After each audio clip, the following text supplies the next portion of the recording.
بسم اللہ الرحمن الرحیم الصلاۃ والسلام علیکہ یا سیدی یا رسول اللہ وعلی آلک و اصحابک یا حبیب اللہ۔ ناظرین، آج ہم آپ کو ایک یہودی کے بیٹے کی داستان سنا رہے ہیں کہ ایک یہودی نے اپنے بیٹے سے کہا جاؤ بازار سے سودا لے آؤ۔ وہ چلا گیا، لیکن جب وہ راستے سے گزر رہا تھا تو اس کی نظر ہمارے پیارے نبی حضرت محمد مصطفیٰ صلی اللہ علیہ وسلم پہ پڑی، اور آپ صلی اللہ علیہ وسلم کی نظر بھی اس لڑکے پر پڑی۔ آپ صلی اللہ علیہ وسلم کی نظر کا اتنا اثر ہوا کہ وہ لڑکا وہیں بیٹھ گیا اور کافی دیر تک بیٹھا رہا۔ وہ یہودی کبھی اندر جاتا کبھی باہر آتا کہ لڑکا کہاں رہ گیا، آیا نہیں ابھی تک۔ سورج غروب ہو گیا اور مغرب ہونے لگی۔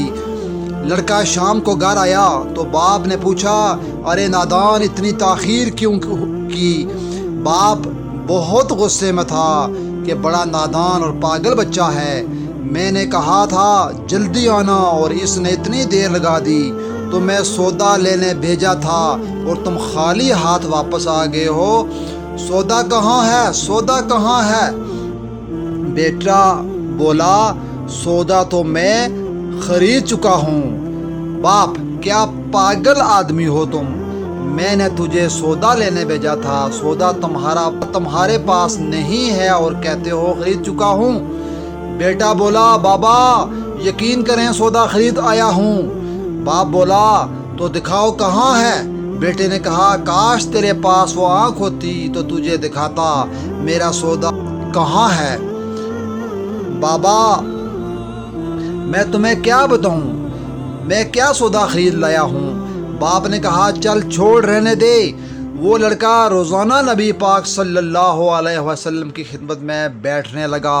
وہ یہودی کا اکلوتا بیٹا تھا، بہت پیارا تھا، اس لیے کچھ نہ کہا۔ کچھ دنوں بعد وہ لڑکا بیمار ہو گیا۔ کافی دن بیمار رہا، اتنا بیمار ہوا کہ کمزوری کی وجہ سے کروٹ لینا بھی مشکل ہو گیا اور پھر قریب المرگ ہو گیا۔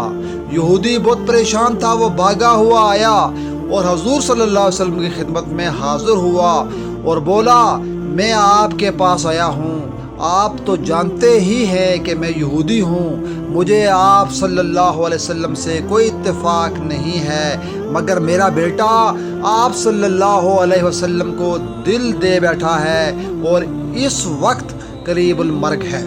آپ صلی اللہ علیہ وسلم کو رات دن یاد کر رہا ہے۔ کیا ممکن ہے آپ صلی اللہ علیہ وسلم اپنے اس دشمن کے گھر آ کر اپنے عاشق کو ایک نظر دیکھنا پسند کریں گے؟ کیا یہ آرزو پوری ہو جائے گی کہ وہ مرنے سے پہلے آپ صلی اللہ علیہ وسلم کا دیدار کر لے؟ وہ کسی اور چیز کی آرزو نہیں کر رہا۔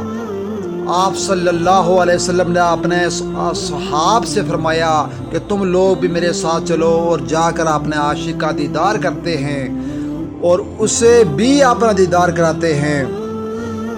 آخری لمحہ ہے، آنکھیں بند ہونے سے پہلے ہم اسے کچھ دینا چاہتے ہیں، چلو چلتے ہیں۔ یہودی کے گھر پہنچے تو لڑکے کی آنکھیں بند تھیں۔ حضور صلی اللہ علیہ وسلم کا سراپا کرم ہی کرم ہے۔ لڑکے کی پیشانی پر اپنا دست مبارک رکھا، لڑکے کی آنکھیں کھل گئیں جیسے زندگی لوٹ آئی ہو، جسم میں طاقت آ گئی، ناتوانی میں جوانی آئی، آنکھیں کھولیں، رخ مصطفیٰ صلی اللہ علیہ وسلم پر نظر پڑی، ہلکی سی چہرے پہ مسکراہٹ آئی، لب کھل گئے، مسکراہٹ پھیل گئی۔ حضور صلی اللہ علیہ وسلم نے فرمایا، بس اب کلمہ پڑھ لو۔ لڑکا اپنے باپ کا منہ تکنے لگا تو وہ یہودی بولا، میرا منہ کیا تکتا ہے؟ ابو القاسم جو کہتے ہیں کر لو۔ لڑکا بولا، یا رسول اللہ صلی اللہ علیہ وسلم، میرے پاس تو کچھ بھی نہیں۔ آپ صلی اللہ علیہ وسلم نے فرمایا، بس تم کلمہ پڑھ لو، میں جانوں اور جنت جانے، تم میرے ہو جاؤ، جنت بھی تو میری ہے، جنت میں لے جانا میرا کام ہے۔ لڑکے نے کلمہ پڑھا، جب اس کے منہ سے نکلا محمد رسول اللہ روح پرواز ہو گئی، کلمے کا نور اندر چلا گیا، آنکھیں بند ہو گئیں، لب خاموش ہو گئے۔ لڑکے کا باپ جو کہ یہودی تھا بولا، محمد صلی اللہ علیہ وسلم میں اور آپ دونوں مخالف ہیں، اس لیے یہ لڑکا اب میرا نہیں رہا، اب یہ اسلام کی امانت ہے۔ اگر کاشانہ نبوت صلی اللہ علیہ وسلم سے اس کا جنازہ اٹھے تب ہی اس کی عزت ہے، لے جائیں اس کو۔ پھر آپ صلی اللہ علیہ وسلم نے اپنے صحابہ سے فرمایا، سب مل کر اسے اٹھاؤ اور اس کے جنازے کو کندھا دو۔ آپ صلی اللہ علیہ وسلم جب یہودی کے گھر سے نکلے تو یہ فرماتے جا رہے تھے، اس اللہ کا شکر ہے جس نے میرے صدقے سے اس بندے کو بخش دیا، اس اللہ کا شکر ہے جس نے میرے صدقے سے اس بندے کو بخش دیا۔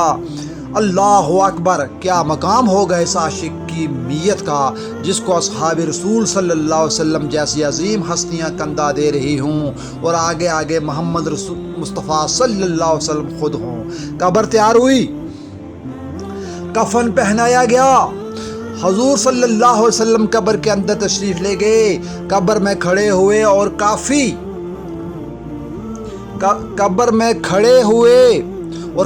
دیر کھڑے رہے اور پھر اپنے ہاتھوں سے عاشق کی میت کو اندر اتارا۔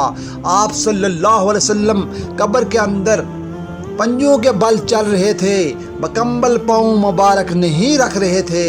کافی دیر بعد آپ صلی اللہ علیہ وسلم قبر سے باہر تشریف لائے تو چہرے پر تھوڑی زردی چھائی تھی، تھکن محسوس ہوئی۔ صحابہ پوچھتے ہیں، یا رسول اللہ صلی اللہ علیہ وسلم یہ کیا ماجرا ہے؟ پہلے تو یہ بتائیں آپ صلی اللہ علیہ وسلم نے قبر میں پاؤں مبارک مکمل کیوں نہیں رکھا؟ آپ صلی اللہ علیہ وسلم پنجوں کے بل کیوں چلتے رہے؟ تو کریم آقا صلی اللہ علیہ وسلم نے فرمایا، قبر کے اندر بے پناہ فرشتے آئے ہوئے تھے، اس لیے مجھے جہاں جگہ ملتی تھی میں پنجہ ہی رکھتا تھا، پاؤں رکھنے کی جگہ نہیں تھی، میں نہیں چاہتا تھا کسی فرشتے کے پاؤں پہ میرا پاؤں آ جائے۔ پھر صحابہ نے پوچھا، آپ صلی اللہ علیہ وسلم قبر کے اندر کیوں گئے؟ ہم چلے جاتے۔ تو آپ صلی اللہ علیہ وسلم نے فرمایا کہ میں نے اس لڑکے سے کہا تھا تیری قبر کو جنت بناؤں گا، اور اب اس قبر کو جنت بنانے قبر کے اندر چلا گیا تھا۔ آپ صلی اللہ علیہ وسلم نے فرمایا کہ تھکا اس لیے ہوں کہ فرشتے اور حوریں اس عاشق کے دیدار کے لیے آ رہے تھے اور میرے وجود سے لگ لگ کر گزر رہے تھے، ان کی وجہ سے تھک گیا ہوں۔ سبحان اللہ، سبحان اللہ، سبحان اللہ۔